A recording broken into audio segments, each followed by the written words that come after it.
Say hi to the world there, kitty. Yeah. Say hi to all the people who are going to be tuning in. Yeah. You just want to be the center of attention today, don't you? Yeah, that's your MO today. Like, everybody look at me. Look at me. I'm Leela. I know. Look at me. I'm a cute kitty. Yeah, that's you. That's you. Ow. Don't bite me. Just because I'm making fun of you, you brat. Great, now that's immortalized on the internet forever. My cat is wanting to be the center of attention today, but is unsure of how to handle such attention, so we're bouncing between demanding I pet her and then being mad when I scritch her one too many times, as cats are wont to do. Such a turd. So if you hear her shouting and screaming and crying about stuff, it's because we're just having a day. It's a very, very lazy, rainy Friday for us. It's been storming for like 3 days straight around here. It's apparently my cat is staring at me right now. She's like, "Why'd you stop petting me?" It's like, "Because you bit me, that's why." Well, shit. Oh, now we're gonna make muffins on the side of our bed. I know. This cat brings me so much joy with her just ridiculous personality.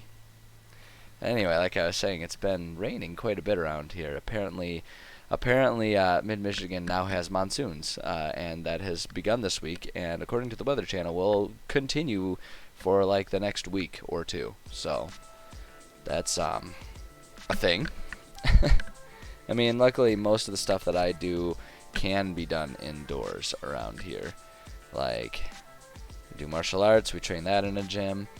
As much as I do a lot of running for conditioning and stuff like that, but you can do that in the gym on a treadmill. It's not quite as enjoyable as going out on a path or something, but gets the job done. And then rock climbing, you know, again, if you're like actually out climbing rocks, then rain is not desirable, but we do have rock climbing gyms around here, so it doesn't affect me all that much, other than it's hard to keep the apartment like, I don't want to say dry because it implies there's like flooding, but it's not so much that, it's more so it's hard to keep the apartment not humid.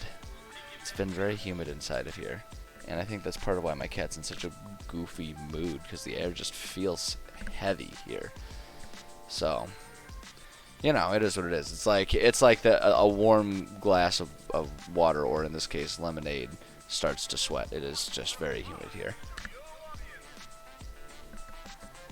Fortunately, it's not so humid so as to impact the hawk. So, really, everything that matters is still well intact and well in place. So, nothing to worry about.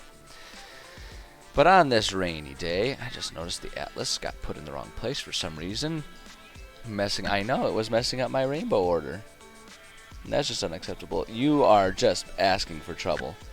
I know that's a trap. I see that belly, I see that little kitty tum-tum, and I know for a fact you will try and chew my hand off if I went for the scratch right now. But joke's on you, I also know your buttons, and I know you really like the little chin scritches, so we're going to go for that. And haha. I know, you love that. See, the trick with cats is you just gotta know their individual buttons, their individual personalities. I can get along with just about any cat. Any domestic cat, is how I'll put it. Like, feral cats, outdoor cats, barn cats, not so much. But like domestic cats, yeah, I can get along with them. I got the touch. I got whatever it takes to understand a cat. And we get along. And this little goober here sure gets to benefit from it. Isn't that right? Her chin is quivering. She is liking this so much.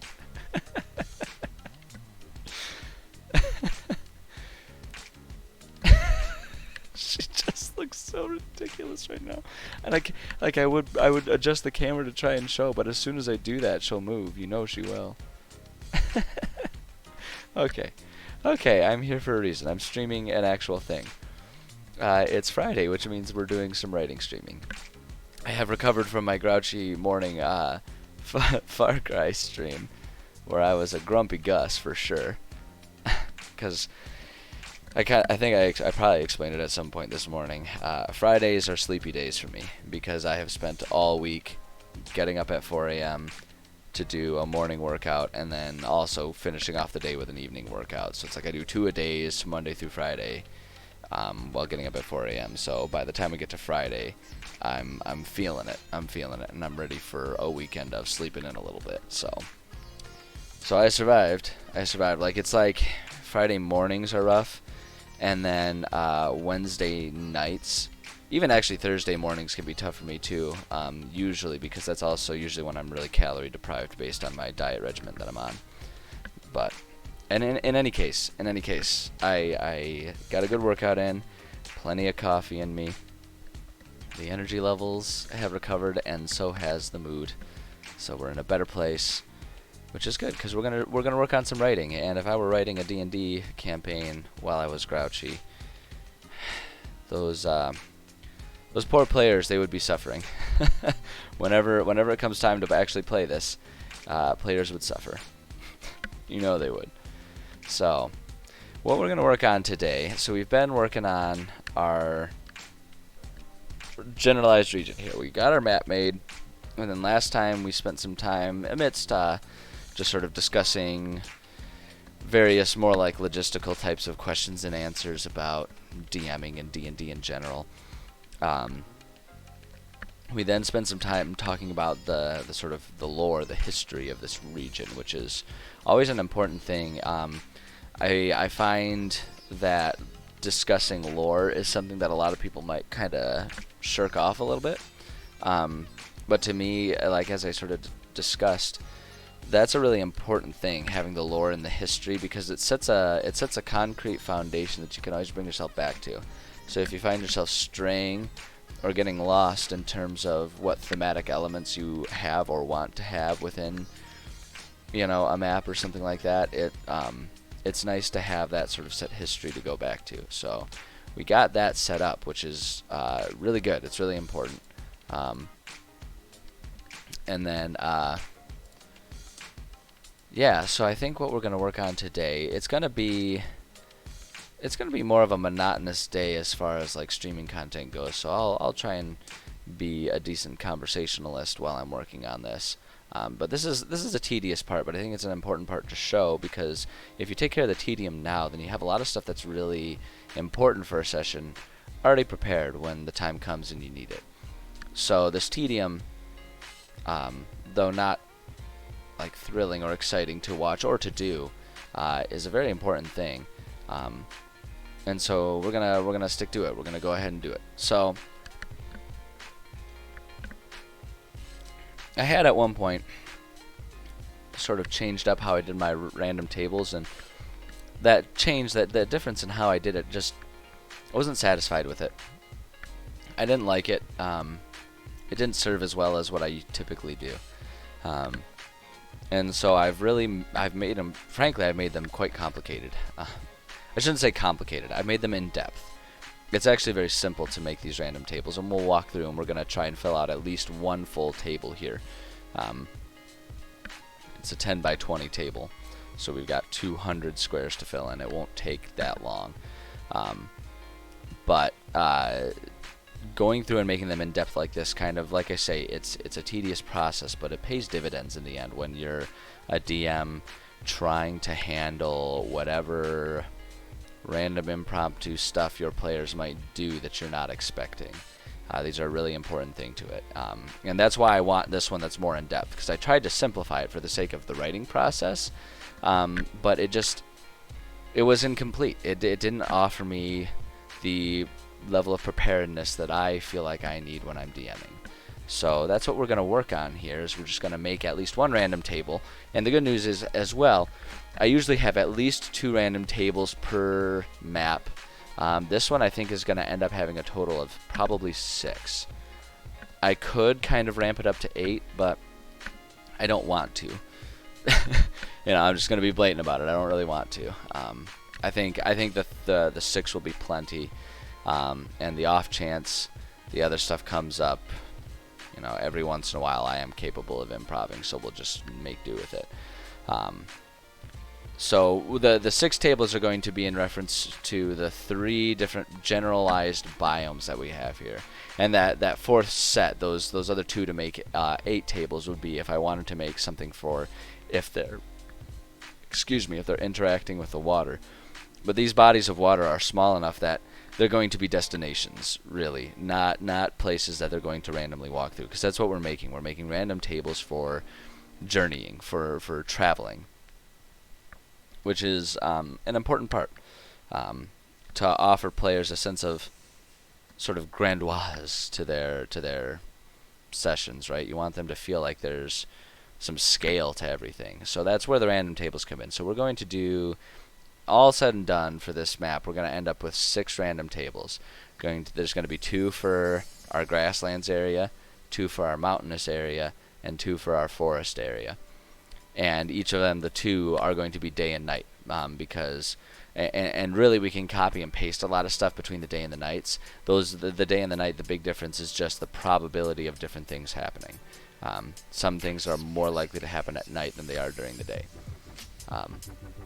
So that's what we're going to work on, and it actually is kind of a streamlined process, the way I've kind of boiled it down. And that's really, that really plays off of these templates that I make for myself. It really is just a matter of fill in the blanks, which is extremely helpful always, if you've sort of pre-thought out what you need, and then you can just sort of like fill it in, you know, like a paint by numbers type of situation. Highly recommend it to anyone and everyone. But yeah, so for our daytime tables, you can see right here, as a reminder, I have myself the probabilities, have for myself the probabilities of different things happening, you know, or resulting from these random rolls. So we have a 50% chance that they'll kind of come across some wandering monsters, 20% chance that nothing happens during that day, that it's just a boring old day. I had originally had that as a higher probability, but I found that just made traveling really boring, and players just wanted to skip it. So I was like, fine, we'll add some more interesting stuff to it, and it makes it more exciting. So we have 50% chance of encountering monsters, 20% chance no encounter, 10% chance of finding a friendly NPC, and a lot of times what I'll do is I'll tie in smaller side missions that we write for the region into this, so that they can randomly get a mission hook that might distract them from what they're initially working on, and it kind of becomes a war of the what do I want to do, what do we feel is more important, especially if there is anything that has at least some kind of time constraint to it. I try to make it that once something is initiated, it follows a realistic timeline. So if it's just a matter of like, you know, my daughter is missing, she ran off into the woods, can you please help find her? You know, like in that situation, they can really take all the time they want. But if it's something like, there's bandits attacking the city, then it's like, okay, are you going to help the city or are you going to ignore it? And they kind of have to make those decisions. It just is nice to sort of add some consequence to what the players choose. But at any rate, that's what I'll do with the friendly NPCs. 10% chance of a strange magical happening. That's something that's very specific to my world, because I have this post-calamity world that has a lot of rips and tears in reality between the different planes of existence and all of that. Having a strange magical happening is just sort of an inevitability within my world. So that's where that comes from. That's something that may or may not be relevant in your world if you're, you know, working on writing your own thing. It's not something that I feel is necessary. It just fits with my world, and it's fun. It gives me a chance to just put in wacky things that are entertaining for players. 5% chance of character vision. Again, this is specific to the way I run my games. So I always have my players give me like a patron saint, a deity of some sort, or if their character doesn't have one, I pick one for them. And there's a 5% chance that one character will be in some way, shape, or form visited by said deity. And so the way I do it is 5% chance there's a character vision. So if we land on that 1 in 20 chance, then each player just rolls a d20. Whoever has the highest gets a vision. And usually what I do is I do that as a way to sort of semi-organically check in on player character growth, and if players are content with what their characters are doing, where their character growth is going, what kind of missions and story arcs their characters are going under as individual characters, as well as sort of with the story as a whole. Because a lot of times when we're just going through and doing missions and trying to achieve goals, there can be a lot of progress in the game in that sense, but players don't really feel connected with their characters. They don't really know what their characters are feeling about that type of stuff. So it's nice to add in that sort of patron saint to check in. So if it's a character that has their own elected one, I'll a lot of times have the vision be regarding, the deity coming in and doing like an alignment check and be like, hey, you're a paladin who's supposed to be all about good, but you've done a whole lot of killing of innocent monsters. Like, how do you justify this? And so it's like a way for them to sort of check in on their character. Is the character's trajectory going where they had planned? And if it's not, is it okay with them? Like, are they content with the deviation that it's taken, right? So we can do that. If it's a situation where the player didn't choose their deity, I'll a lot of times choose a deity, and I tend to lean towards an evil one to tempt said character and see if the character is going to choose to fight against that or be drawn into doing stuff that will ultimately be counterproductive towards whatever goals they're all working on. I love doing that. And then the other thing too is a lot of times I'll use that if the players are kind of at a point in the game where they feel like, they might have one mission that they're working towards, but ultimately they feel like things are kind of slow or things are kind of hollow. If that's happening, I'll have a deity come down and visit and be like, give them like a calling to go visit some other area that maybe has a side quest or something like that, and sort of use it as a way to potentially nudge players in a direction if they feel like they're lost. Again, it kind of adds more organic impact to the game rather than just saying, hey DM, where are we supposed to go, right? Because that's railroading. But if the deity suggests something, it's still up to them, and they can choose whether or not they let themselves be railroaded in any given direction. So that's a very useful tool, but I use it sparingly. 1 in 20 chance. I don't like to do that like every session, let alone multiple times every session. That wouldn't serve.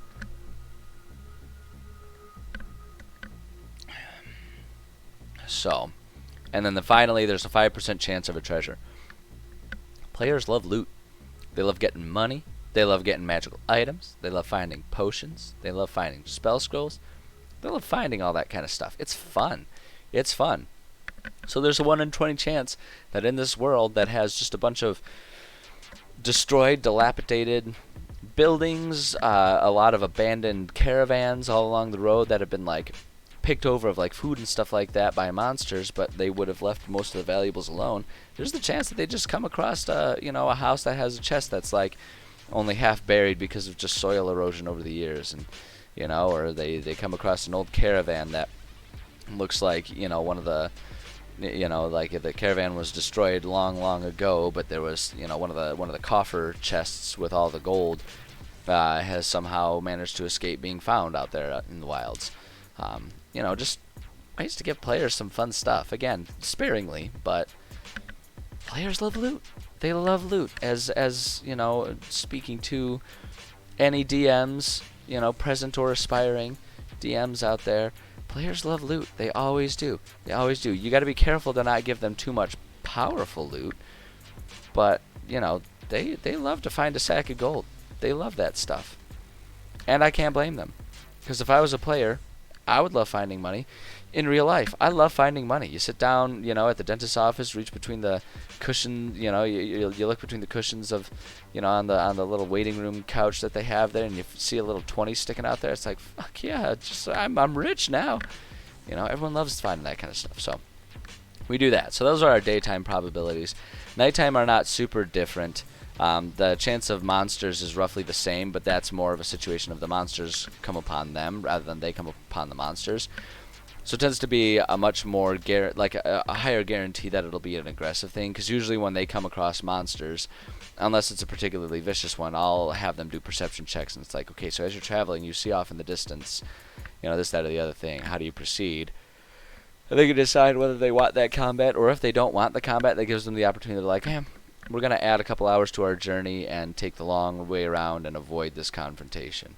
Right, so if we have players that really don't want to engage in that type of, combat, that type of aggression, they don't have to. They don't have to. I'm not big on forcing players to do things they don't want to do.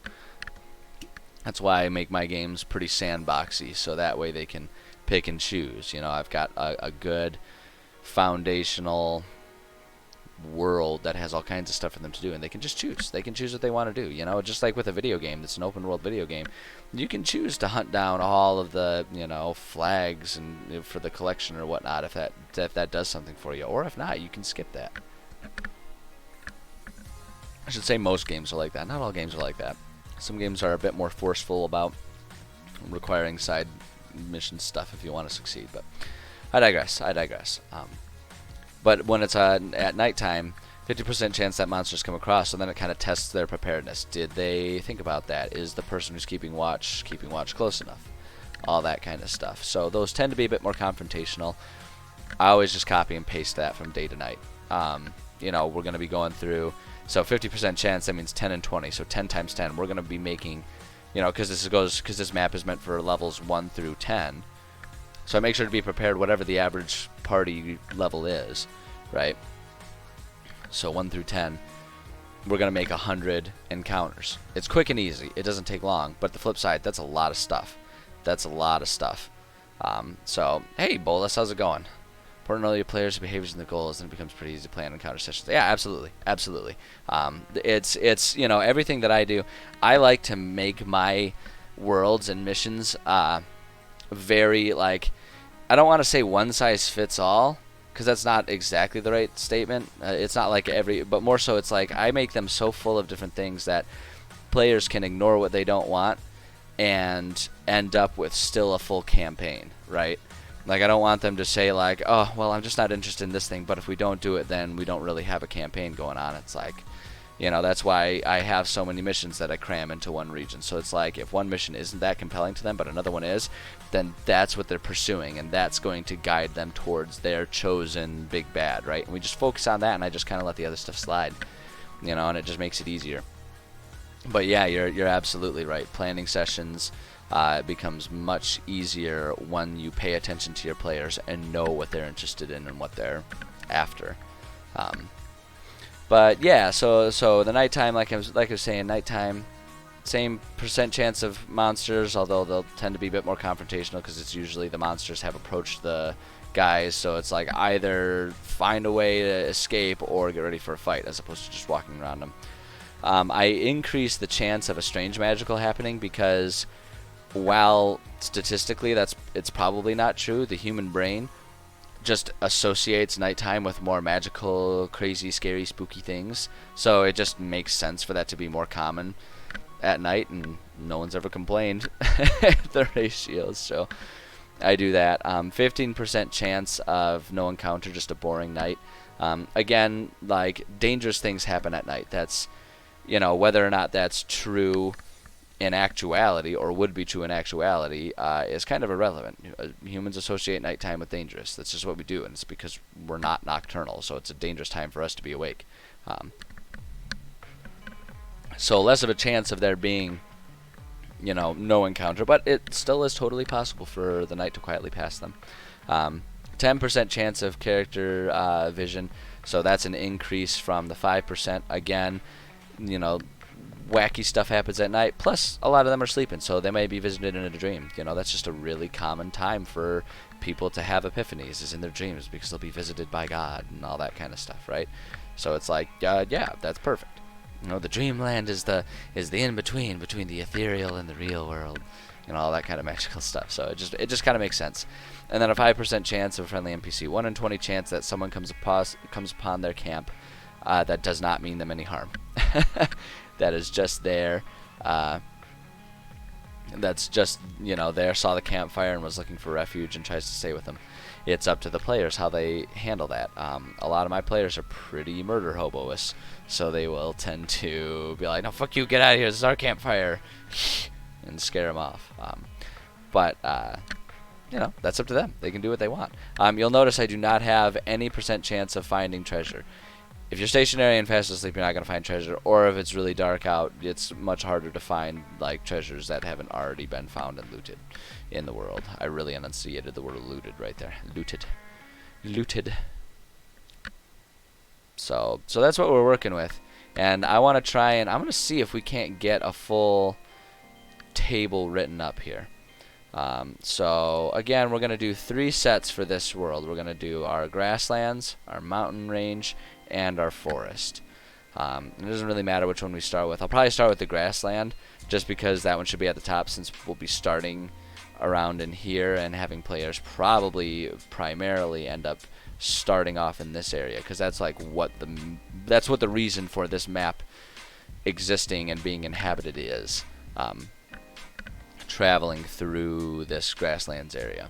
So we'll probably start with that just to get it you know, installed and ready to go, and then we can add others, but I mean, it really doesn't matter which one's first, because I'm not using this one to play with any group at the moment. But so we've got our table template here. I am going to copy this,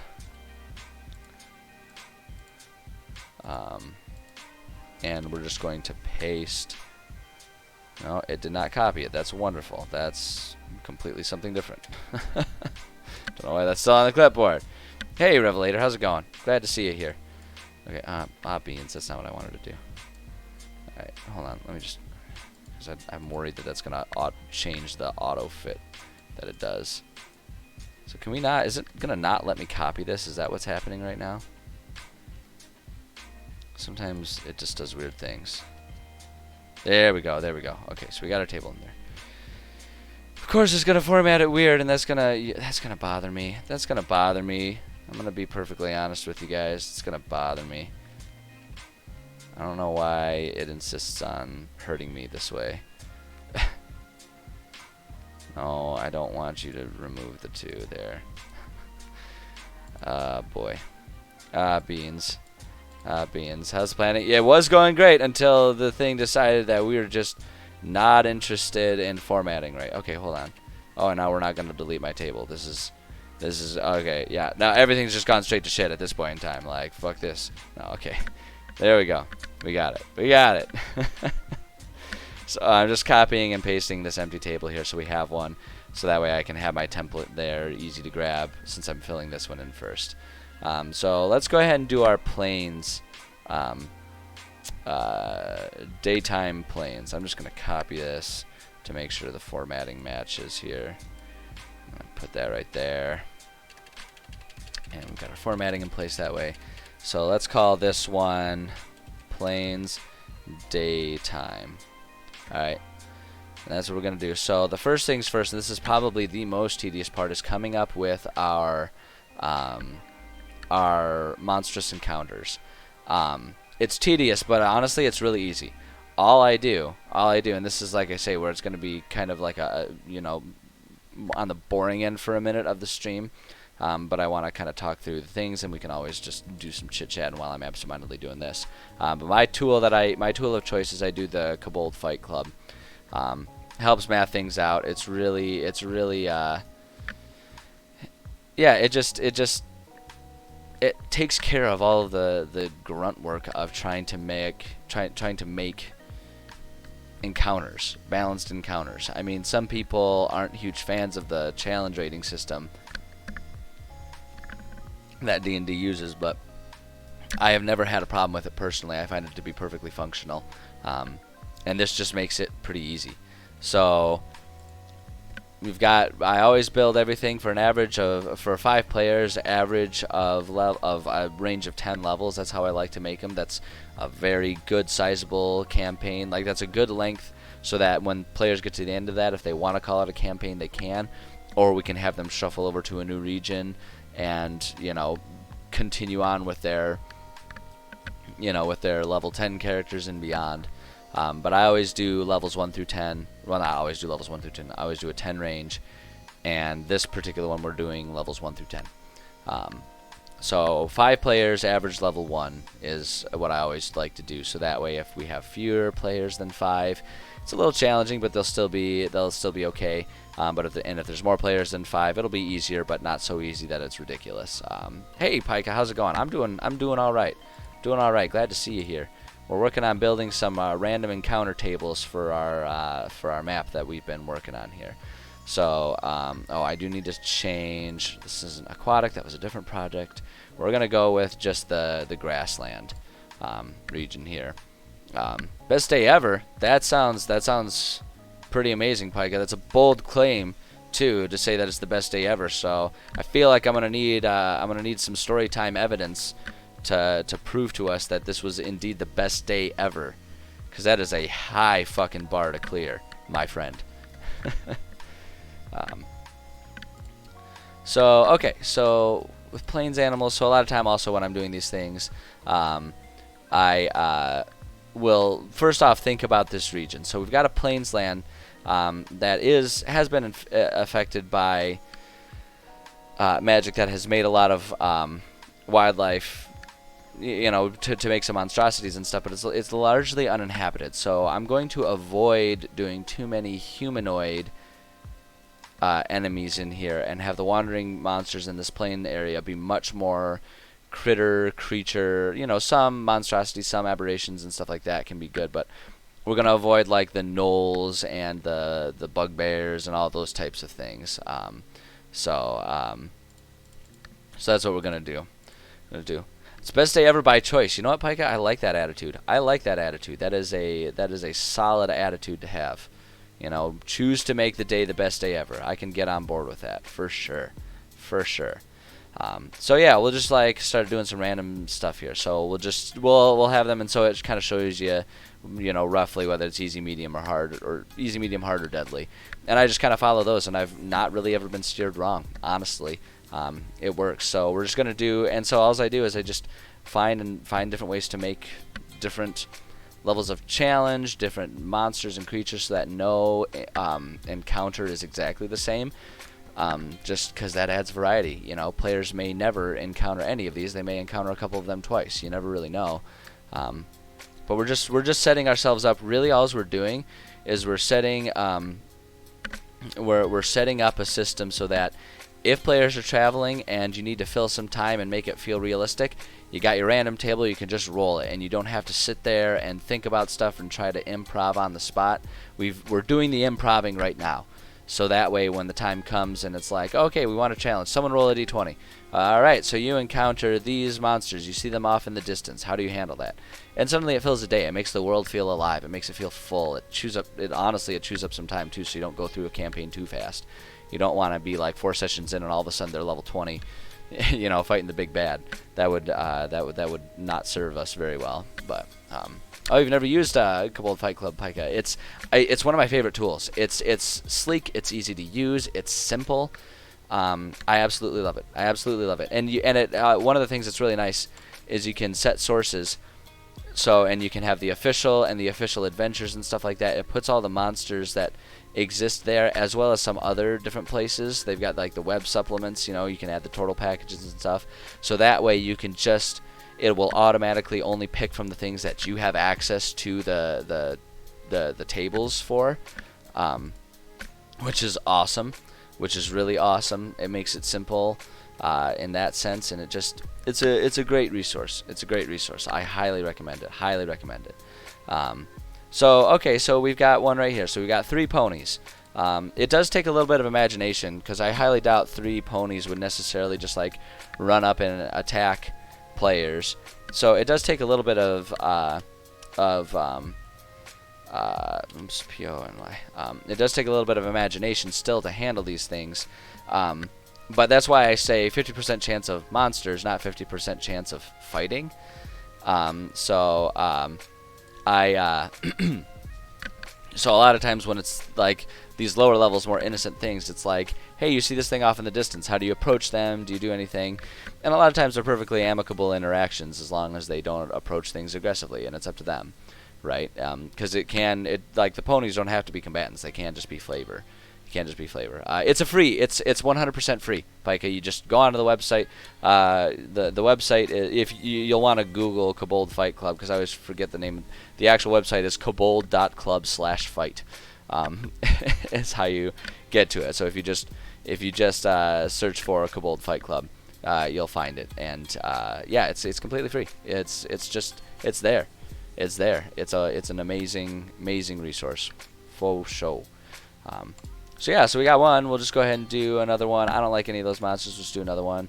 Orcs. So again, I'm trying to avoid too much of the humanoids, at least on the earlier levels. It'll be more so going deep into the wilds of this region that players are going to start encountering actual like civilizations of dark, nasty creatures and stuff. Cockatrice could be nice. I'm going to refresh my memory of what a cockatrice looks like, because there's so many monsters. I tend to get them crossed in my head.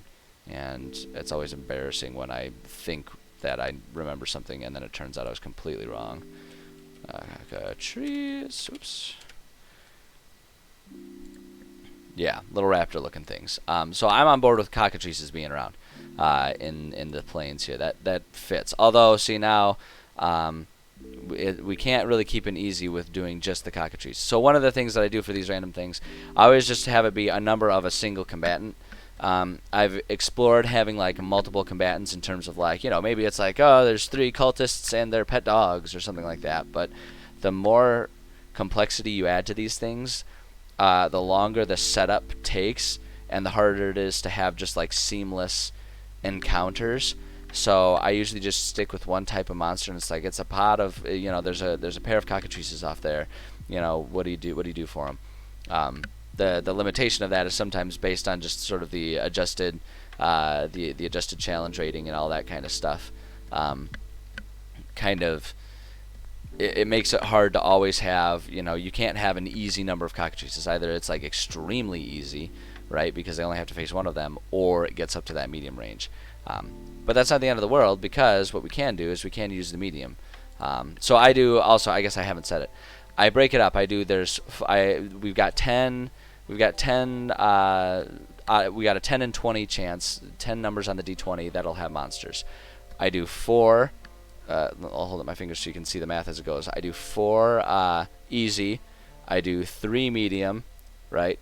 2 hard, and then 1 deadly. So there's our 10 right there. So there's the chance that they'll just like randomly come upon a deadly combat situation. And again, it's up to them to choose how they handle those things. Usually I like to go down the list, but we can still use our cockatrices. So we're going to do 2 cockatrice. Cockatrice, yeah, there we go. So we can just use that as one of our mediums. No big deal. Pet cats and dogs are too sweet to be evil cultist pests. Not necessarily. Not necessarily. Plenty of cultists will be real dickhead owners, and they'll teach their dogs to be evil. It's not the dog's fault, but it happens. It's a fun moral quandary for the players, though. Are they willing to be the dog killers of this movie? Even if they're, maybe they can justify it because the dog attacked them and they had to defend themselves. But maybe there's one of them that's just, their little heart can't take it. So, moral dilemmas right there. It's always good to add moral dilemmas into what your players have to face. Let's see here. Oh, I like the idea of there just being a big giant flock of eagles that constantly dive bomb the players. That would be kind of funny. So we're going to go ahead and add that one. 7 eagles. Let's find another medium. Or another easy here. Scorpions. I don't think scorpions are going to quite fit that. It's a little more desert than what I'm looking for around here. We already did eagles. Ooh, we could do giant rats, though. Giant rats seem appropriate. 3 giant rats. Yeah, that's an easy battle for them. 3 giant rats. What are they called? What did they call them in Princess Bride? Like the rats of abnormally large size or something like that. Like a real mouthful of a title for giant rats. Yeah, rats of unusual size. Thank you, Pika. I'm glad you knew exactly where I was going with it. Like that's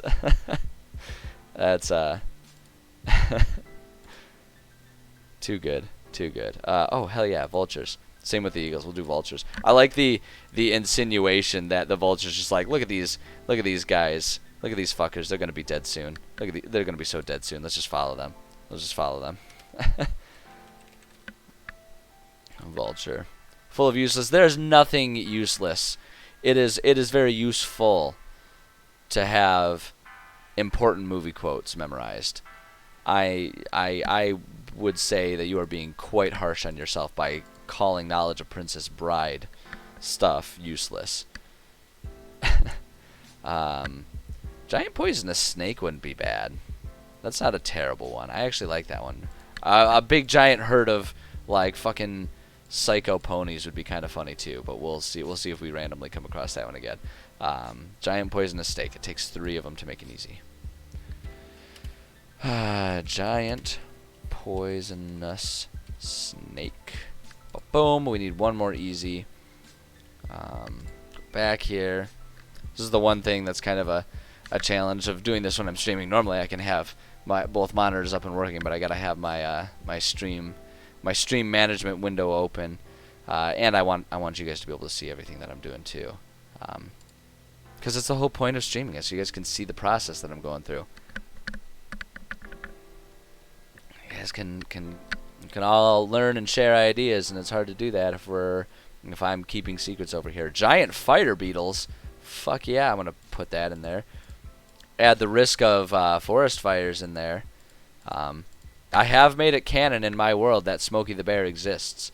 I only use it for some groups, depending on their attitude about things, and if they're more silly about things, then anytime one of them uses like a fire spell or something like that and sets a fire in the world, I have them roll a D100, and if they get a 100, Smokey the Bear shows up and stamps out the fire and like gives them a stern look, and then just disappears off into the ether. It's like the random stranger in Fallout, the mysterious stranger, excuse me. He's just there sometimes. Giant fire beetle. It has happened that he's shown up too.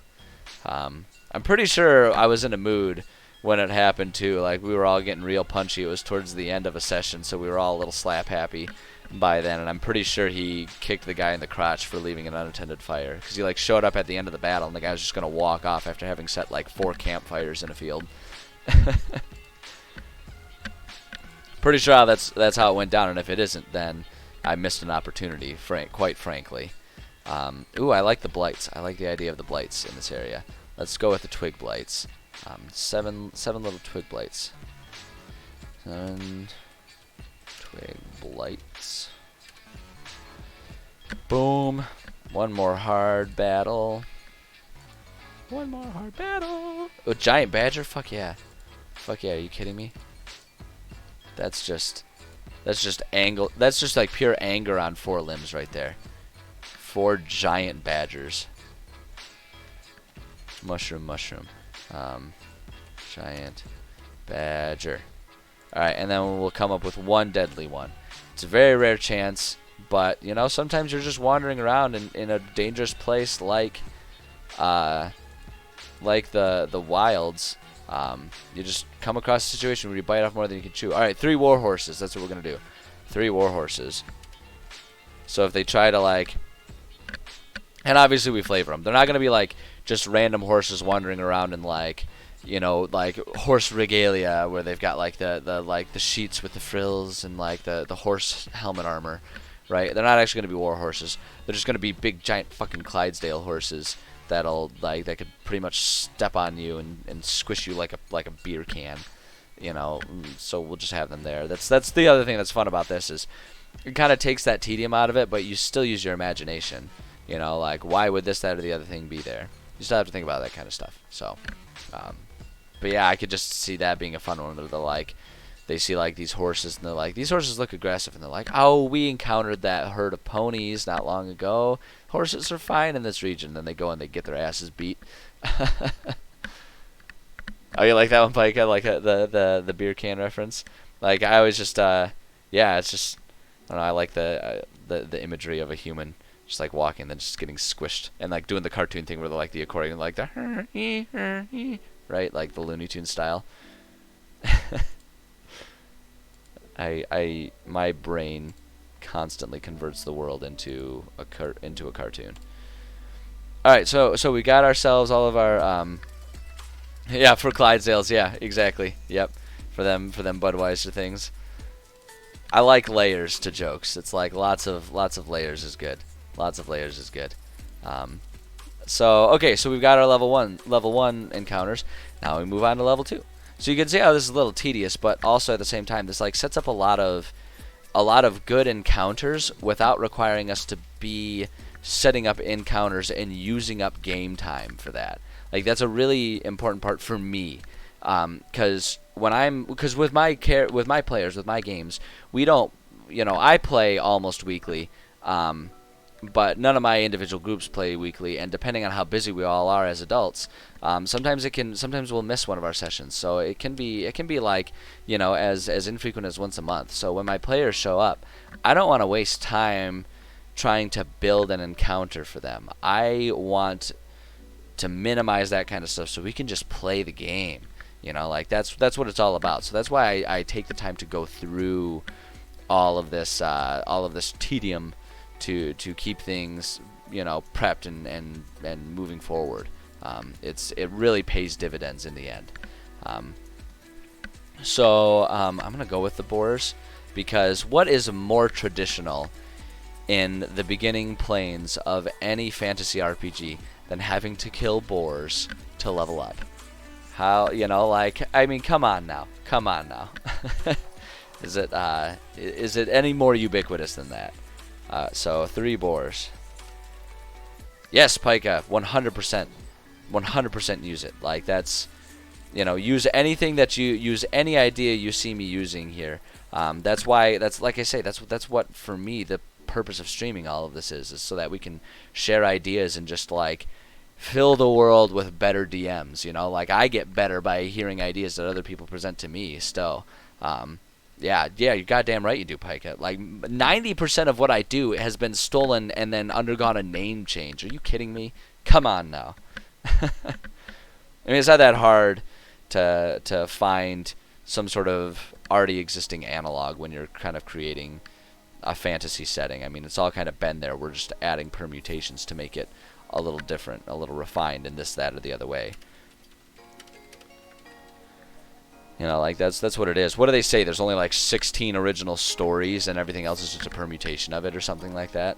I mean, I feel like that's a little bit of a little melodramatic to put it that way, but it serves the point. It's like, how many heist movies have we seen that were anything other than just Ocean's 11, but like this?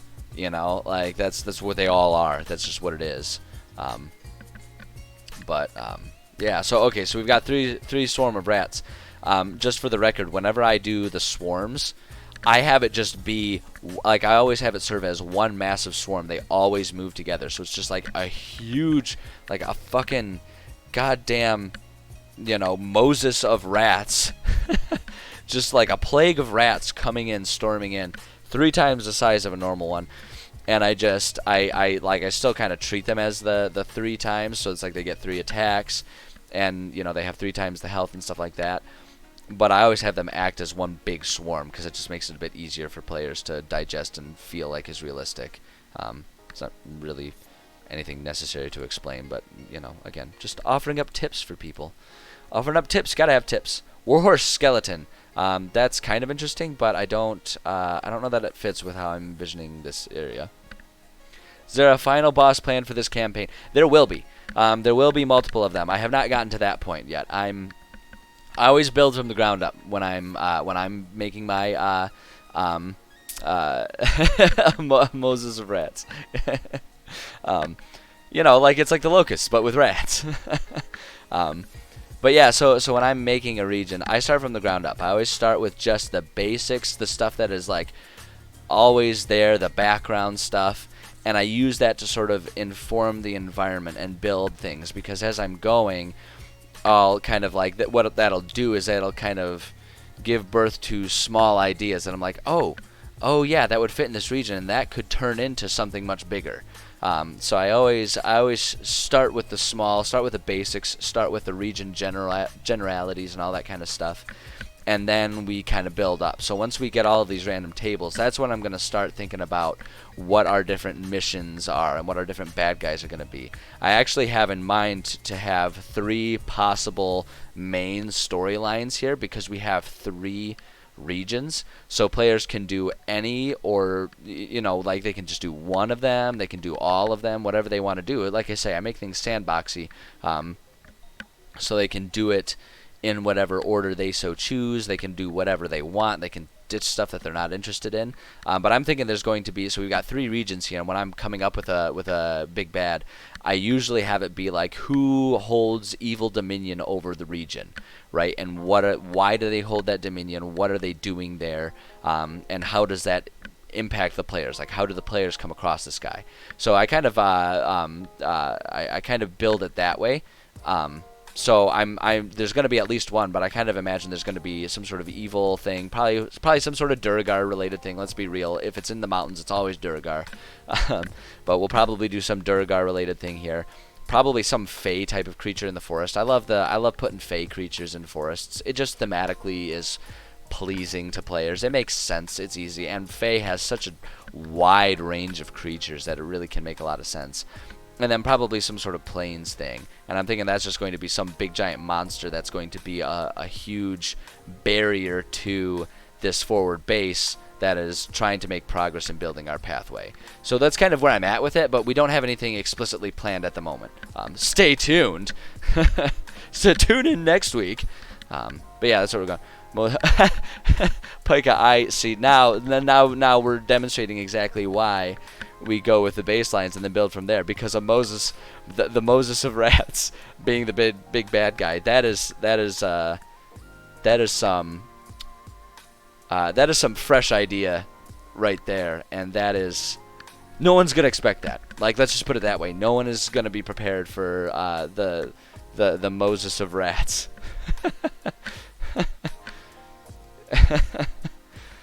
Oh my God. I should really back pocket that. I think that's gonna be great. I'm just gonna widen this so it fits my screen a bit better, so we can have a bit more stuff in a single screen here. That's a little bit wider than I wanted. It'll kind of make formatting a little different if I'm ever, because sometimes for my groups I'm like, with one of my groups, we do it in person, but we rotate who's hosting, because we're all a little bit removed from each other. Everyone has at least like an hour drive really to get to each other, so we kind of take turns. So that way, not everyone has to make the long drive every single time. And so sometimes I'm playing off of my laptop, so the formatting is kind of weird on my laptop. But you know what? I'm doing it for you guys. Okay, I'm gonna make this wider so we can see more on the screen for you. I'm doing this for you. Be grateful. I'm kidding. I don't care. You can hate me all you want. I don't give a shit. Ooh, I like the idea of there being fairy dragons and stuff. And actually, a dragon in the plains would be an interesting one. We could do.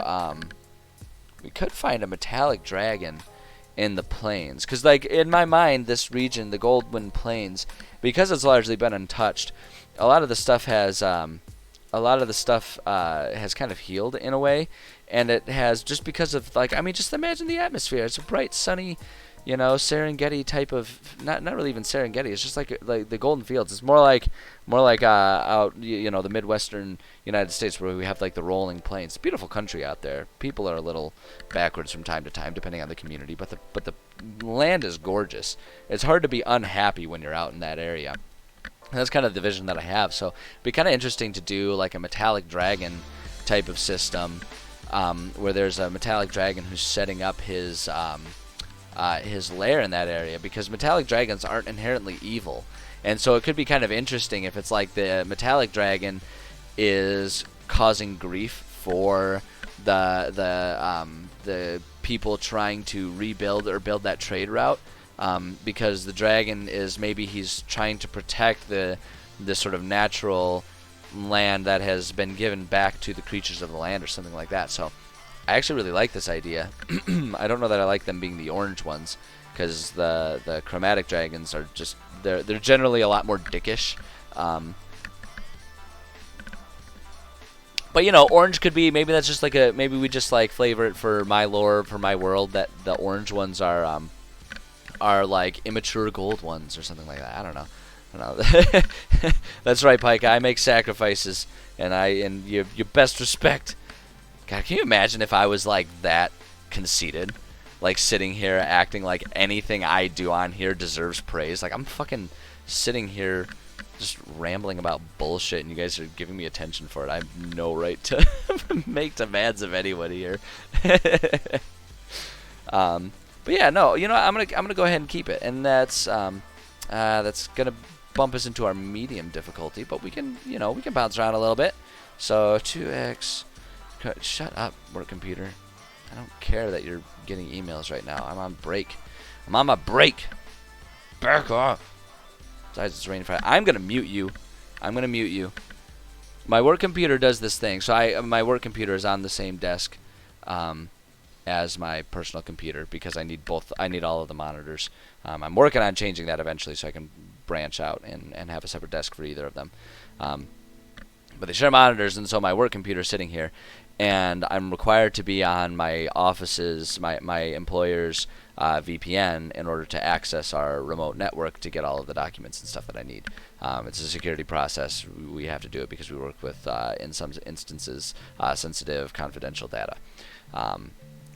And the thing is it will sometimes just reset itself. I don't know why. But whenever it does that, it kind of like cycles on and off like 2 or 3 times. And it makes sure to give a loud, audible notification to me anytime it does that. It's like, we're shutting off the internet for a minute. Oh, it's back on. Oh, it's back off again. And it's one of the most rapid ways to irritate me. Is when it just starts doing that incessant blaring like it likes to do. Anyway, you guys don't care. That's no one cares. No one cares. It's a stupid thing for me to explain. Let's see here. Ooh, okay. Now's the moment of truth. So it's suggested, and it's brought it to my attention, that official D&D lore does include dinosaurs. And now I have to decide if we're going to avoid or lean into the Jurassic Park theme.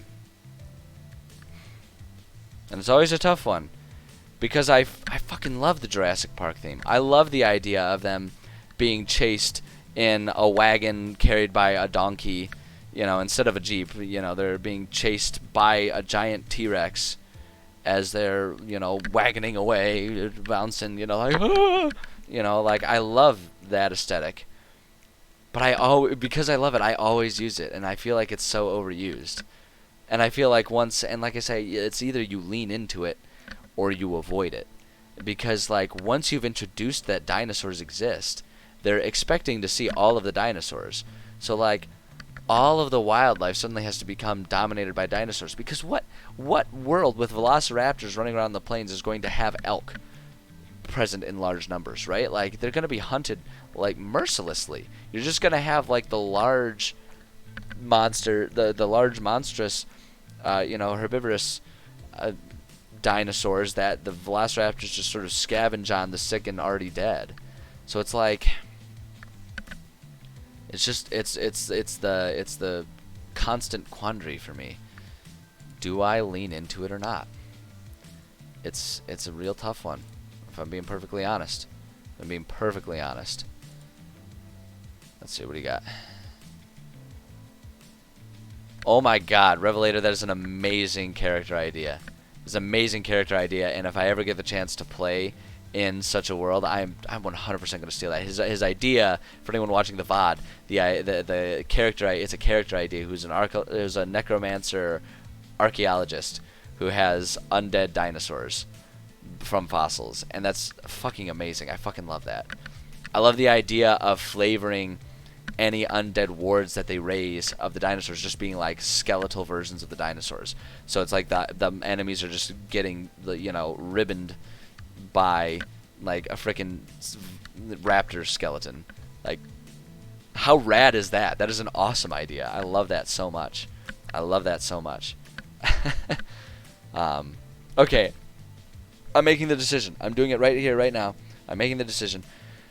I'm going to avoid the Jurassic Park. We're gonna do no dinosaurs, and it's because I've already grown attached to the dragon idea, and I've grown attached to the dragon idea, and so if there's going to be big lizardy things around, I want them to be different age ranges of dragons. The other thing too is because I feel like once you go dinosaur, once everybody gets on the floor, does the dinosaur. Why did I reach for that one? That's not even a good one. Why did I reach for that joke? Like, I distracted myself and stepped to the side explicitly to intercept that one, and it just was not worth it. At any rate, once you introduce dinosaurs, everyone expects that. But because this map has so much, like, that would be just the dinosaurs relegated to that. If I were to open up my full map, I can actually probably do that. Let's pull up the full map. I think what would make more sense, once it finishes loading, I'll show you what makes sense once it loads. What would make more sense is, so we're up in here. I think it'd be more interesting if there were dinosaurs like maybe up in this area, you know, and they just dominate this whole region or something like that. I think that would be more interesting. I think that'd be more compelling to just have like an entire dino world right around in that area. But for around here, I like the idea of staying away from that. So that's what we're gonna do. And y'all are just gonna have to accept that, because that's where things are going. That's where things are going. Did I not write down? I didn't write down the fairy dragon. I don't know how to freaking spell the fairy dragon. Hold up. What's her name? I'm gonna find it. I think I know how to spell the fairy, but it's like that weird version of fairy where it's fairy. Right? Yeah. See, fairy. Like, how am I supposed to phonetically handle that word? Fairy. Yeah. So it was the fairy dragon. They did the orange one, wasn't it? Let's see here. I think that's what they did. Hold on. See, now I'm wondering where that came from. Because it's certainly not around in here. I still like the idea. You're goddamn right, I like the idea. I don't know where it came from. Ah, beans. I lost it. That's alright. Well, it'll probably come back up again anyway. Whatever. Just moving on. Forget it. We've already planted the seed of there being dragons here, and it will come up. It'll come up. There'll be dragons and shit around. It's fine. It's fine. Ooh, giant hyenas. That's fun. There we go. We'll just do the 2 giant hyenas instead. Why not? Boom. Bada bing. Bada boom. Bada bing. Bada boom. Yeah. As you can also see, while I'm making these random tables, pretty lax about it. Even when I come up with a cool idea, if I forget about it and move on, I don't stress over it, because the fact is I won't actually use this one, especially because I'm making this one for the sake of the stream, not for the sake of any of my campaigns that are going on right now. I won't use this probably for years. I'm not gonna remember what freaking ideas I had. You know, next week I'll have forgotten all about the idea if I don't write it down. So I'm gonna forget about it. I'm not gonna be upset about it. It's not worth my time to sit here and fuss over it. Crushing Wave Reaver. What? Fuck that. Jackalware? That might be interesting. I don't know. Let me take a peeksy poo at him and see if I like the look of him. We'll just do Jackal. The Jackalware. I don't mind that. I don't mind that. I don't mind that, because that would introduce an interesting. That introduces an interesting concept of perhaps, you know, one of the dangers for this like forward group that is trying to traverse and plot out a relatively safe pathway through these plains has encountered problems and lost people, some of whom have become, you know, different wares. You know, like a Jackalware would make sense. Oh, it's like in the plains you could flavor them like the African wild dogs or something like that too. That would look rad. That would look freaking rad. Those dogs are so cool. I got to see some of those. In undergrad, I had the chance to do a study abroad in Africa for a month, and it was freaking awesome. They're so beautiful, those creatures. So freaking beautiful. So yeah, I'm gonna do that just because I like that aesthetic. Are you kidding me? Jackalware. Is that how they spelled it? Jackalware. Yeah. Oh yeah, Revelator. You have no idea because they're constantly adding more. They've had like 5 different like, they have all kinds of different supplemental things that are just monsters, just collections of monsters. There's so many of them. It's so cool, and that's why I don't really go through the trouble. D&D Beyond here, you can create a monster, you can do that, but I just don't ever see the point in taking, and spending the time and going through all of that to try and create a balance. I'll just take a pre-created thing that has the skills and the abilities and the attacks that I'm interested in, and I'll just flavor it however I want. Like that's what I'll do. It's so much easier to do that, and it saves so much time.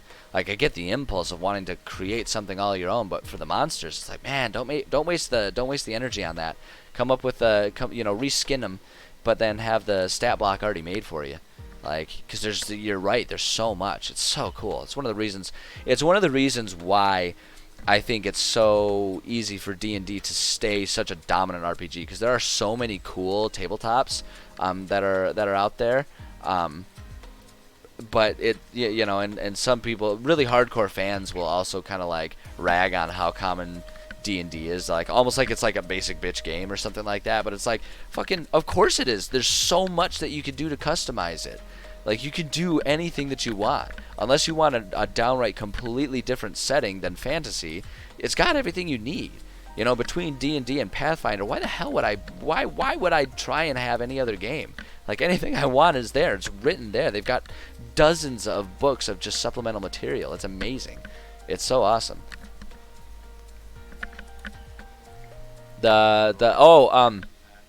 Yes, Pika, I have seen those. I'm not even gonna try to pronounce it though. I have tried to pronounce that before. Okay, I'll try it. Zoloitskunstli. Zoloits. Yeah, I don't know. I always forget which parts are phonetic and which parts aren't. That's even worse than the frickin' village name that I added to this map. Are you kidding me? Get out of here. Get out of here with that. We have Swarm of Rats, but we only... Oops, no, I need this. Oh, wait, we did add them into this difficulty. Shit! I thought I had that. Just say Zolo, yeah. Pretty much, yeah. I don't know, I like Professor X dogs, personally, because it makes it sound like they might have mind powers, too, which would be rad. Actually, you know what? Never mind. I take that back. That would be terrible. That'd be terrible. Every dog with telekinetic powers would just be a sphere, because all they would do is they would use it to get the food down from the shelf, and they would just feed themselves constantly. Little doggy wheelchairs. Little doggy wheelchairs are adorable. Like, when you see a dog in his little wheelchair, especially like a little puppy in like his little puppy wheelchair, and they're like bouncing around, there's like this little set of wheels that are just like rattling behind them. Like, is there something that is like a better image of just pure joy than that? Hold on, what do the boggles look like? I forget. Okay, I'm like the worst DM. I forget what all of the monsters are. I forget the rules all the time. Boggles wouldn't be too bad, but I don't know. I don't know that I like them in the plains, if I'm being perfectly honest. Underdark, yeah, I was gonna say I see them as being more of like the city. I might utilize those little creeps in the mountain range. Personally, I think I like that aesthetic better. I kind of like sticking with the more animal type things. Oh, blink dogs, yeah, that's a perfect one. I love blink dogs. They're so cool. They're so cool. 3 blink dogs. And that'll give players the chance to try and be completely unoriginal and copy Critical Role if they so choose, and try and have a pet blink dog. Gives them the opportunity. And I only mean that as half a rag, because the fact is, Critical Role is pretty freaking awesome. Like, it's a fantastic show. It's a fantastic show. I watch it, and I am so pumped for Campaign 3 whenever that comes around. The finale of Campaign 2 was super fun to witness. But I digress, because there are an infinite number of podcasts that discuss Critical Role ad nauseum. So I will not be one of them. Yeah, they did start They did start EXU. I haven't watched it yet. I'm waiting for the replay. I usually wait for the YouTube replay uploads, just because I'm so busy. It's hard for me to watch the live streams. But yeah, I'm pumped to see that. I'm pumped to just see them play with some new players. Like I'm kind of excited about that. I love the original cast, and I hope they stay together forever and ever. But I am excited to see some new talent joining their games and see what that is. Seeing a different DM and everything. Like I'm pumped about that. I'm really stoked. I think it's gonna be fun. I think it's gonna be real fun. No spoilers. No spoilers. If you've seen it, or if you're watching the VOD, you can say all the spoilers you want because it's the VOD. I'm not actually here, so fuck you. I take that back. Don't fuck you. I love all of you that watch the VODs. Oh, you haven't seen it yet, Pika. Okay, good. So yeah, we don't have to worry about spoilers from you.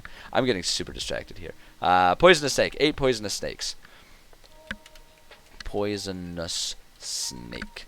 Boom, just like a big ol' knot of snakes there. Like one of them weird mating piles that snakes have. Like they do those big giant mating orgies, which is somehow both awesome and horrifying all at the same time. It's like, it's rad that nature's like, yeah, just like fucking, fuck it out. Like in Bloodborne, yeah. God. No, not like in Bloodborne, because my players have a chance to survive. I make sure my players have at least the chance to survive. Those games, the whole point of it is that you learn from your failures. It is intended for you to die. And don't get me wrong, that's not a dig. I love those games. I have to be in the right mood for them, though. I 100% have to be in the right mood for them. We'll do some vine blights. We sort of introduced the concept of blights. And we're on to our. Are we on to our difficult? No, I need to do one more medium. Yeah, I need to do one more medium, so it's 3. 3 vine blights. 3 vine blights. 3 vine blights. See how they strangle? See how they kill? Do I want to introduce manticores? I've become predictable. Oh my god. No, I mean, of course it's easy to predict me. If there's a stupid joke or a stupid pun available, you better believe I'm grabbing that low-hanging fruit. I mean, why wouldn't I? The low-hanging fruit are the easiest ones to pick. If I only went for the difficult ones, I'd starve. Duh. I don't know that I want to introduce the manticores to them yet. Ooh, rhinos would be fun, though. Can we get into rhinos and have it just be the hard difficulty? What's there? No, I think... I don't know, I just don't... Well, we'll go back and we can do that. Yeah, that's what I thought. Well, we'll have 2 rhinos be the deadly, because that's not too far above. I always look at the adjusted XP. I only give my players the standard XP because I'm a cruel god. But I always look at the adjusted for the difficulty, because that takes into account the number of enemies, and it also will take into account the different types of enemies too. Because even though the challenge rating is just like a 2 for 2 rhinoceri, the idea, the fact is it's not just that there's more health, but they have more attacks. So that's what the adjusted XP does. Is it like adjusts that difficulty? It helps adjust that difficulty based on the number of attacks the opponents are going to get, right? Because it's like 2, or we could say like 4 snakes is not twice as difficult as 2 snakes. It ends up being like 3 times as difficult because they have more attacks, especially if they end up having like status effect type of attacks. That really adds a lot of difficulty. So I always use that for judging the difficulty, and I try to have it be only maybe 25% above the deadly threshold. So that one's pushing it. But I'm hoping that level 2 players will be smart enough to not fuck with 2 rhinos. Especially considering what are 2 rhinos doing out in the field. What are you yapping about down there, kitty? You are making noise. Did you want to come up? Yeah, you wanted to come up and snuggle. That's what you wanted. Kitty. Alright. I know, kitty. Article about breeding the rare hairy rhino in Russia or something. I haven't heard about that. I have not heard about that. That sounds fascinating, though. And I dig it because rhinos are cool. That was another thing I had the opportunity to do when I was in Africa. Is there was a herd of rhinos in one of the national parks we were at. Herd is a little generous in terms of their numbers, but they were guarded, and so we had the chance to see them. It was really cool. There was a lot about that trip that was just really cool. I could talk about that trip for hours. Oh, I gotta actually write this down before I forget it. Okay, Kitty, I need you to kind of adjust your positioning so that way I can actually type. Thank you, honey.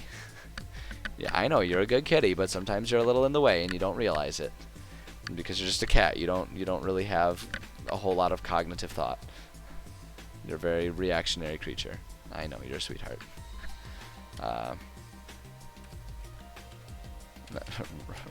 Rhino, spelled like Iro.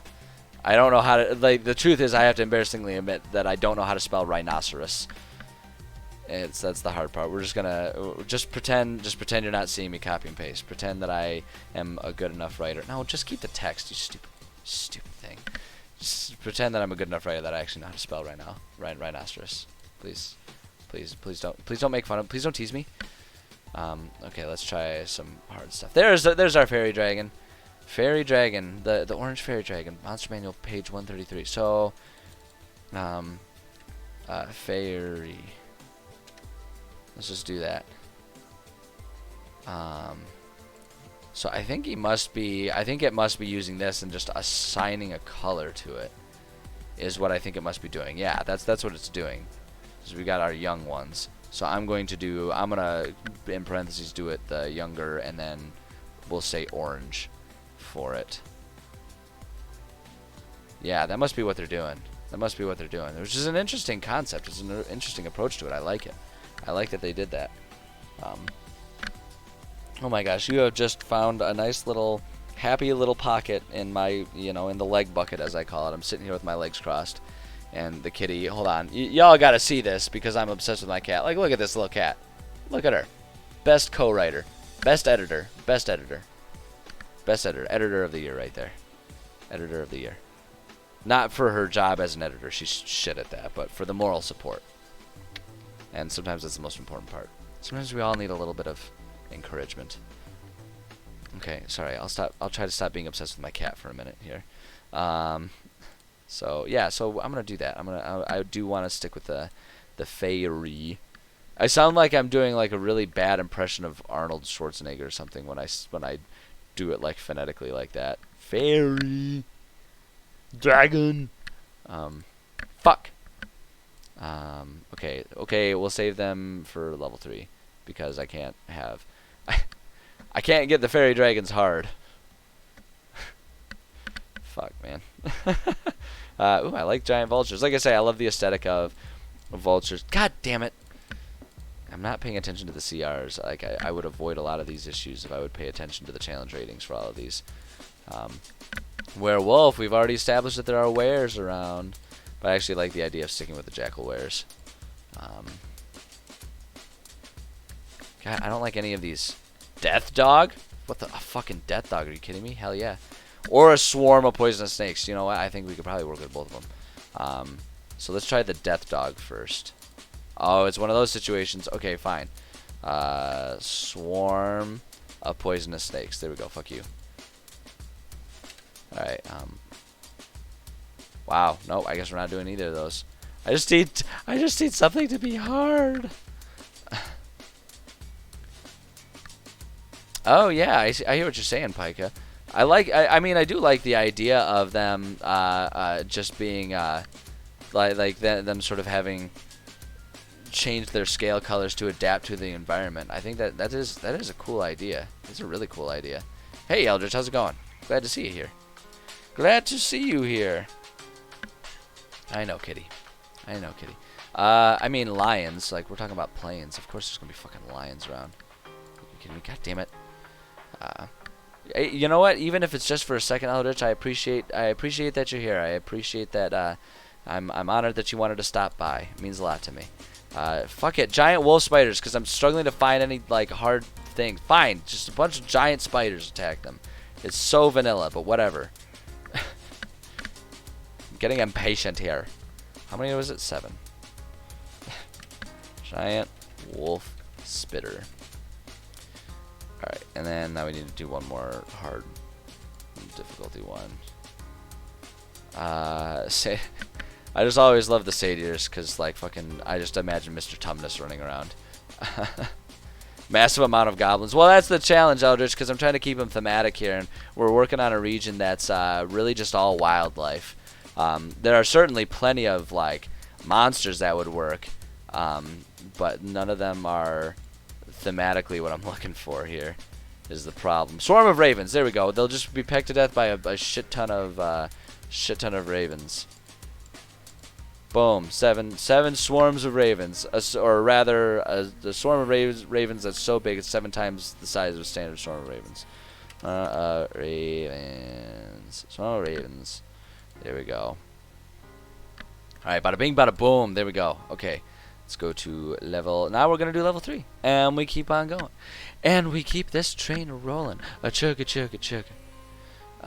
Yeah, fuck it. War horses. Why not? Get out of here, expert. 3 war horses. Yeah, we'll do it. Badoom, badoom, badoom. Why am I going to a different tab? I need to go here. 3 war horse. 3 war horse. That's about it, Pika. That would be kind of okay. So that would be kind of a fun, like, Christmas one-off. Is if the players have to fight their way through the 12 days of Christmas. That would be a really fun one-off. Like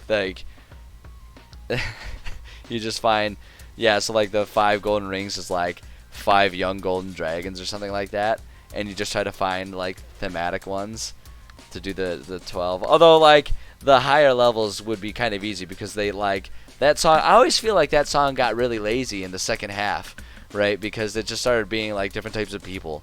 There's just like a whole bunch of different people standing around. So it'd be kind of boring because it would basically just be a whole bunch of commoners that you'd be laying waste to them in just like a Christmas massacre. Although I actually love that idea, just like forcing them to do a Christmas massacre and then laughing when they all get coal for Christmas because they killed 1 million people. How charitable of me, right? Alright, 4 giant poisonous snakes. I like that. Ba-doom. 4 giant poisonous snakes. Ba-boom, ba-boom, ba-boom, ba-boom. That's my success. Nice tribal warrior. Nope, we're not doing the humanoids. Boars, yeah. There we go. Again, it is just like so intuitive that players would have to kill a bunch of boars early on. Was it just standard boar or was it giants? It was standard boar. 4 boar. It's Swedish chef who's making that one. 4 boar. Nyogi hatchling. Giant owls. Yes, I love that idea. That'd be a really good nighttime one. That'd be a really good nighttime one, like giant owls that are just treating them like mice and trying to eat them. And if one does get eaten, they get pooped out, or not pooped out. They get vomited out in an owl pellet, and like the players can go find them and resurrect them if they can find the proper giant owl pellet. Did anyone else have to do that in like elementary school? At my school, in elementary school, I think it was 3rd grade if I'm remembering it properly, because if I'm remembering the teacher properly when we did it, I think it was 3rd grade. We in science lab, we were all given an owl pellet, and we had to dissect the owl pellet. So we were sitting there and we were all pulling out like all kinds of different like mouse bones and stuff like that, mouse and small bird bones out of these owl pellets. And one kid was like super lucky because he ended up finding like 2 mouse skulls in his. He was super lucky, but then it was really sad because we displayed them out in the hallway. It's weird that I remember this in such vivid detail. 4 giant owls. We displayed them out in the hallway, so that way when it was like time for parent-teacher conferences, the parents could walk by and see all of them. But the one kid, his fell off the wall during one of the school days, and some kid wasn't paying attention and stepped on it and crushed the mouse skull. It was like super sad. Everyone in the class was really sad because it was such a cool thing that he found a couple mouse skulls and one of them got crushed. It was like the skull got crushed and subsequently so did our spirits. Anyway, there's a story time for you. That's a fun little story time. Okay, let's see. Oh, shit. Okay, I got a work email. Hold on, what's this? Give me 1 second. I gotta see if this is something important. Beans. This is gonna be something important.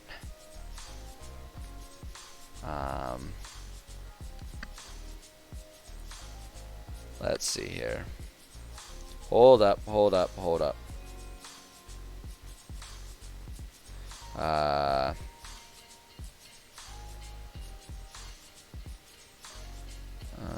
Okay, yeah. Alright, I'll have to deal with that, but we can deal with that later.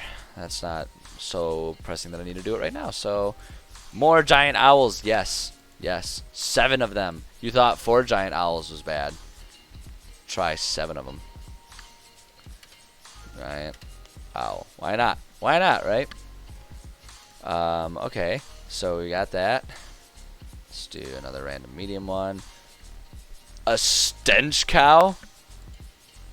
I am blanking on that one. I don't remember that. Stench cow. What on earth are you? Does it have anything to offer? It has no... If the cow moves at least 20 feet straight forward, target, and then hits it with a gore attack. What? Why have I not heard of this amazing creature before? A stench cow? Are you joking? Yeah, I'm gonna do it. Are you kidding me? Yeah, hell yeah. How many stench cows? How many stench cows does it take to make a medium difficulty? 7 stench cows. I don't know. I don't know, but I'm sticking with it. I'm going with it. I'm going with it because that is amazing. That is absolutely amazing. No, all humanoids. Yeah, we can go with our giant vultures. They've been a common theme. Oh, it's going to have to be a hard one. Well, that's okay. We have some space for our hard ones. That's what she said. 3 giant vultures. Alright.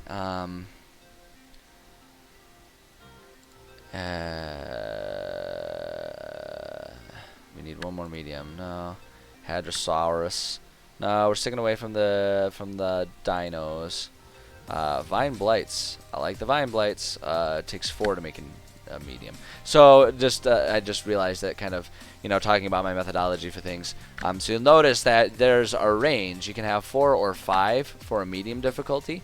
I always stick, whenever there's a situation where you can add more and still be in the same difficulty setting, I always stick with like the bare minimum to achieve that, just because I like to try and add challenge and difficulty to my players by having them do multiple encounters in a day, because that will help limit their resources so they can't just always be like, oh yeah, well we all have all of our healing spells and stuff like that. And so if you keep the difficulty kind of minimal like that, it avoids them immediately just long resting every time they get into combat, and it increases the chance that they'll have those multiple encounters and have to deal with that challenge that way. Because if you make things too challenging in a single one, they will just every single time take a long rest, especially when it's out traveling and stuff like that. So you have to find other ways to add challenge. And like I say, so keeping things kind of on the lower end of it increases the chance that they'll be like, oh, we don't need a long rest, and then they encounter something more dangerous. The other way to combat that is to add time constraints, and if they're going to do a long rest, have the potential for overnight events happening that will disrupt their long rest. But at any rate, that's why you'll see me always stick with the lower number to achieve a certain difficulty level, always, every time. So yeah, so it's 4 vine blights for the medium. Vine blight, 2 scarecrows and a swarm of ravens. Oh, that's actually a really cool idea. That's because it's a more complicated battle. That's something that I would have a lot of fun putting in a dungeon. It would be like an open farm area if they found like an old farmhouse or something like that. It would be really cool if there was like the farming field out there, and if they were trying to explore, the scarecrows would try and sneak up on them, and there was like a swarm of ravens around. That would be actually pretty rad. I like that idea, Pika. I like that idea. You should use it, and I am most definitely going to steal it from you one of these days. So, thanks. I'll mention you to my players. So some guy who likes to eat random trash gave me this idea. Because we had that discussion about like Pika being the you eat stuff. I don't know. It's probably mean. You're like an actual person. I probably shouldn't shit on your name. It's fucking. I don't like any of those. Let's try another one. What's a Roth? I forget Roth. Was that a person? R-O-T-H. What the? It's not even showing up. Alright, well then I'm just not going to do it, because if it's not going to show up in there, I'm not going to fucking use it. No. Black bear. I don't know if a black bear would be found in the same biome as a lion. Since we're kind of going with like the Golden Plains, I feel like black bear is going to be more of a foresty type of field. Cause and like we get a lot of that crossover because we're doing generic grassland. Although I do like the dire wolf though. I think we can work with the dire wolf. Perfect. 3 dire wolves. Because we can just we can kind of you know, like if I'm worried about that being too many different types of creatures filling this land, we can just kind of modify that to being like a dire jackal or something like that. I think that'd be fine. For the sake of getting through a session with a random thing, it's fine. Swarm of oh my god, a deadly amount of swarm of poisonous snakes. I like that. Oh yeah. Ooh, but that's quite a bit above. So we're at 2,700 over 2,000 being our limit. That's quite a bit above. We'll save that. We'll save that one for higher level. We'll save it. Copper dragon wormling, perfect. Yeah, we already kind of discussed we were gonna have the dragons and stuff, so I like that. Copper dragon wormlings, like there was a hatching of them. Is that gonna be? Oh, that's like right on the money right there. Look at that adjusted 2,000. It matches. Hell yeah. Hell yeah! Okay, so that's what? 5 copper dragon wormlings. Where am I? There I am. Wyrmling. Yeah, we'll do that. So the one thing that I'm probably gonna have to think about is the color of the dragons. I want them to be consistent. Because the idea is there's going to be one like adult or whatever that ends up being like the big bad for a bunch of the players. And the rest of them are going to be his brood. Her brood would make more sense that way. I mean, it could be his. Maybe the mother died in an accident, or, you know, an altercation with a knight in shining armor, something like that, and the dad stepped up and is taking care of the brood. I don't know. I'm not going to judge. I'm not going to judge. Man, woman, you know, in this political climate, who's to say? So we'll I don't know, but what is important in all of that rambling is I'll have to have a consistent coloring. So I don't know, I'll have to think about that. I'm gonna leave it alone for now. But you know, food for thought, thought for food. Okay, so that gives our level 3. So now we're gonna do our level 4s. Level 4s. We should be able to get through level 4 at least, maybe even level 5 before I gotta sign off. I've got about 20 minutes before I gotta sign off. Giant goats. Fuck yeah. Oops. Yeah, we'll start with our easy. 4 giant goats. It's easy to kill 4 giant goats. I like that using it to like think about it that way. Like it's easy to fight 4 giant goats, but it is deadly to fight 5 copper dragon wormlings. It is deadly to fight 2 rhinoceri. You got the wormlings in the divorce. She got the horde. But she has to pay alimony. So he gets enough to pay for the dragons' college, which they will probably choose to not go to college and instead just use it as a down payment on their own horde. Ultimately, it works out for everyone in the end. It'll be fine. I know, kitty. You have mastered the lazy rainy day. Yeah, you have. You are just napping away, little kitty cat. See, this is why it takes me forever to write things, because I just sit here and it's like, ooh, a cat. Well, I should probably pet her. Yeah, fuck it. Fairy dragons. Yellow. 3 fairy dragon. Yeah, 3 yellow fairy dragons. So 3 fairy dragon yellow. These are the younger ones, right? The CR2 was like the younger ones, and or CR2 was the older ones, and the CR1s were the youngers, right? Yes, that's going to be the younger one. Because it's important for me to remember that because they have it in D&D Beyond. They have it listed as the younger and older, which I think is the like as published. And so if I'm just going to have quick and easy access, so we're going to say younger yellow. We'll do it that way. That'll work. Random easy. Giant goat. We already did that. Hadrosaurus. Zombies. Spy swarm of ravens. There's our ravens again. Yeah, I love it. I love the idea of there just being like biker gangs of ravens that just like roam through the sky, and they'll show up at your pub and trash the place, beat up a couple people, and then leave everything a mess. Like three tables broken, not a single dime paid to help help cover the damages. The jerks. Everyone hates those ravens. That's so Raven. 7 of them. 7 swarm of raven. Yeah, exactly. Yeah, they just like swoop down. Like, and I just like the idea of them just like they're not doing it because they're starving and trying to find food. They're not even actually evil. They're just assholes. They're like, hey, look at those fuckers. Let's go fuck with them. And then they just like swoop down and start pecking at them. And then they just like run away after a few of them get killed. Like, oh shit, these guys are fighting back. Everybody scatter. And they all just like go away. Oh boy. Ooh, cockatrice. Yeah, we already established that cockatrices are around. So let's do it. 4 cockatrice. 4x cockatrice. So you see how I'm just kind of making a wide variety.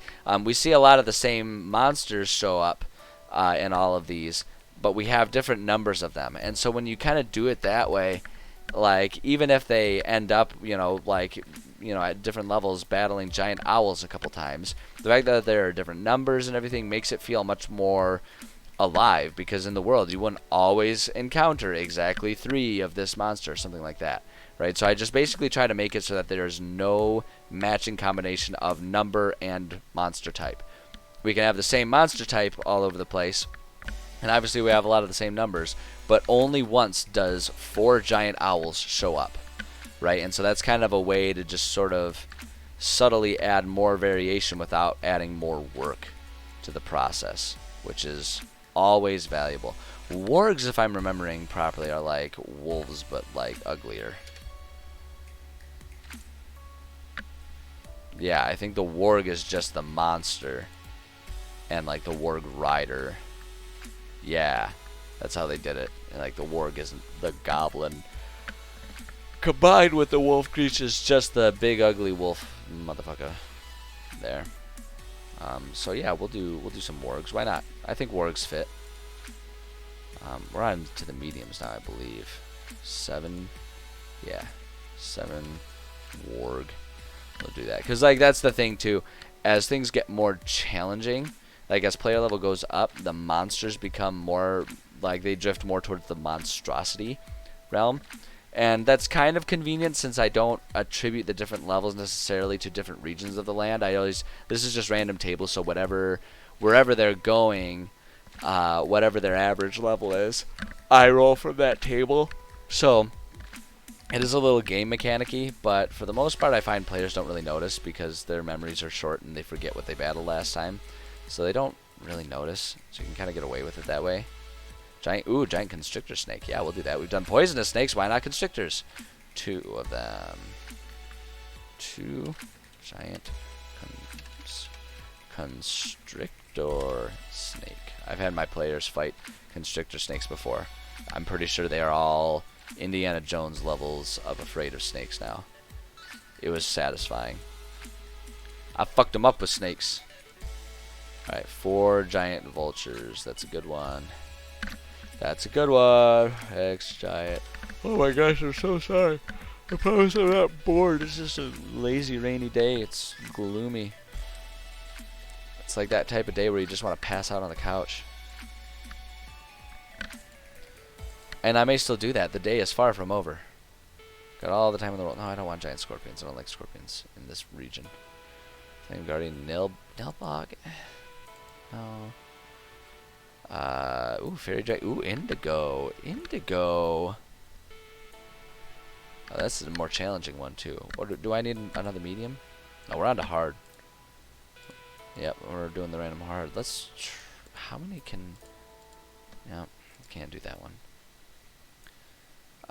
No, none of those. Nope. Giant eagle. Yeah, why not? Why not? We'll do the giant eagle. And if they swoop down, my players can be sarcastic little bastards and ask them why they didn't fly the hobbits to Mordor. 5 giant eagles. Random hard. What do the striders look like again? Which ones are those ones? Strider. Oh, excuse me. Oh, look at that! It's like a monster ostrich thing. Yeah, we'll put some striders in there. I think that's fantasy enough. Those are very in the same vein as the cockatrices. How many was it? 4? Oh wait, no, I haven't actually mathed it out. 5 giant striders.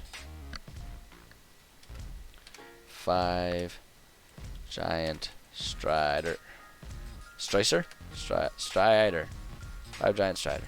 And then we'll do a deadly one. Yeah, we'll do the deadly, and then I can definitely get through one more level here. Ow, ow, kitty claws. Ow, ow, ow, ow, kitty. I'm wearing shorts. You can't use claws on my leg. Ow. You turd. You're a turd. It wouldn't be an issue if you would let me touch your paws. We freak out every time I try, so we don't clip her nails. Just rely on her scraping them off on the scratching post. Because every time you touch her paws, she's like, I don't want that. And like swats at you and runs away. An elephant? Oh my god.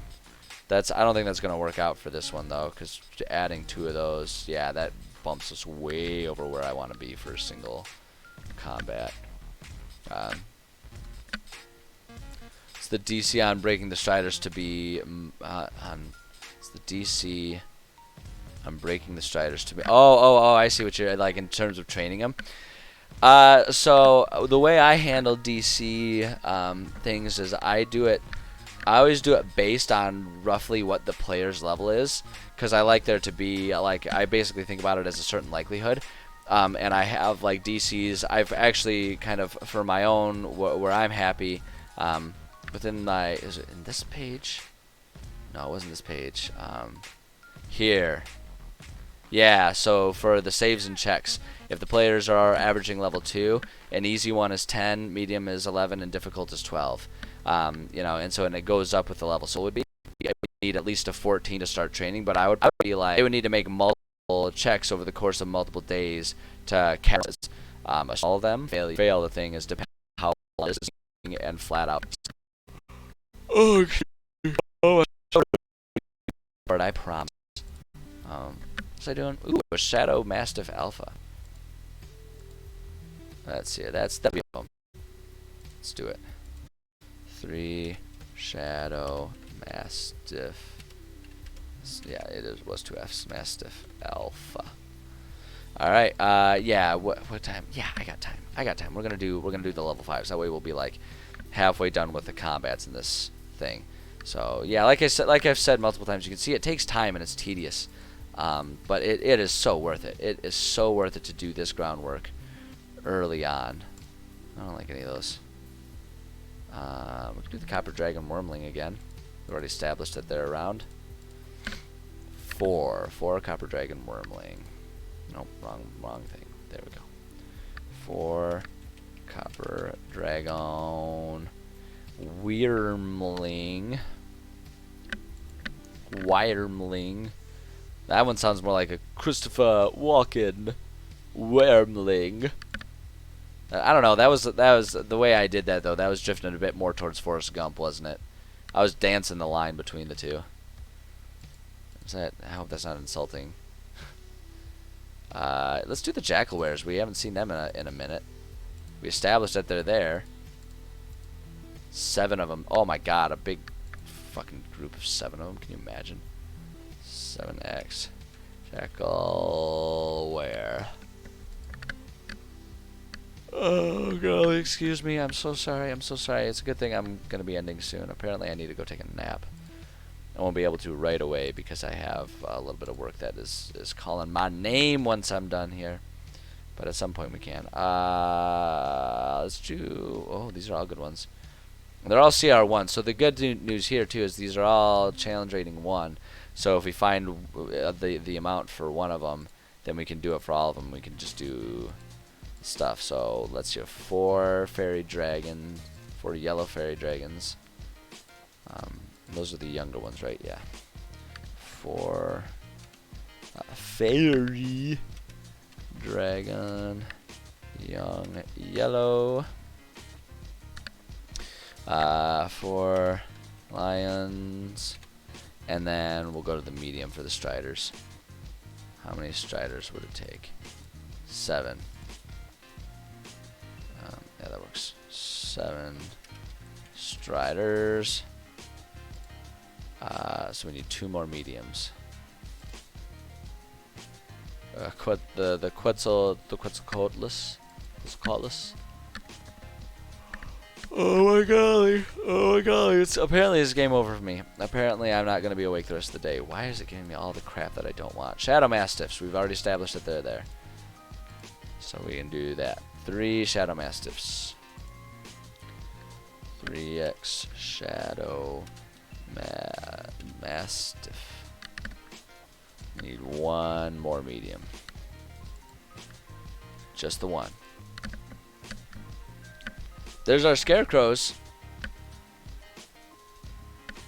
Could do it. Although, no, I think I'm going to stick with... I like that scarecrow idea, but I'm going to stick with adding that into, like, a dungeon setting.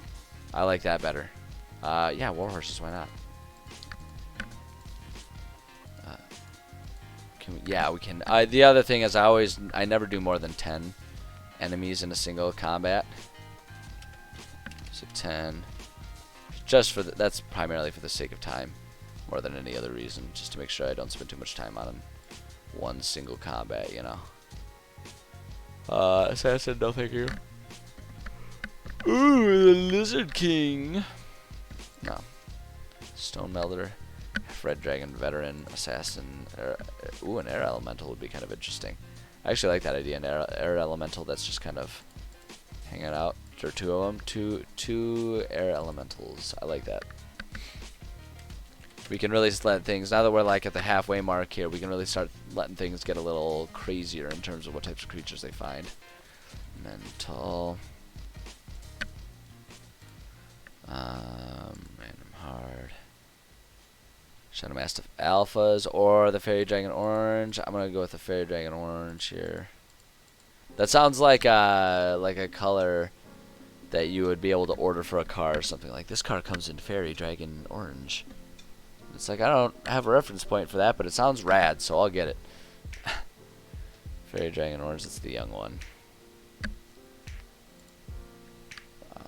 Oh shit, I wasn't paying attention. How many was it? 8. 8. Jesus, okay, sorry, I thought I heard my phone buzzing. 8 Fairy Dragon. Yeah, how many times can I say fairy that way before people just get really pissed off at me? Young Orange. Young Orange. And then let's get our deadly, and then I think that's going to be a good stopping point for today. That's good progress, honestly. That honestly is, considering how. Oh, I like the werebores. We're definitely doing the werebores. No, we're not. That's a little too much. Razor Blast. No, that's a challenge rating 5. That's not going to do for us what I needed to. Oops. 3 creed. Oh my goodness. Oh my goodness. I'm sorry. I'm so sorry. How many werewolves would it be? 3 werewolves? Oh wait, we need the deadly. We need it to be deadly. Yeah, 4 werewolves. Yeah, let's do it. And they can be, if I am of a mind, we can have them be like were-lions or some shit. 4 werewolf. Boom. Jesus, it is coming down out there. It's raining cats and dogs, baby. But yeah, look at that. That's genuinely, that's really good progress.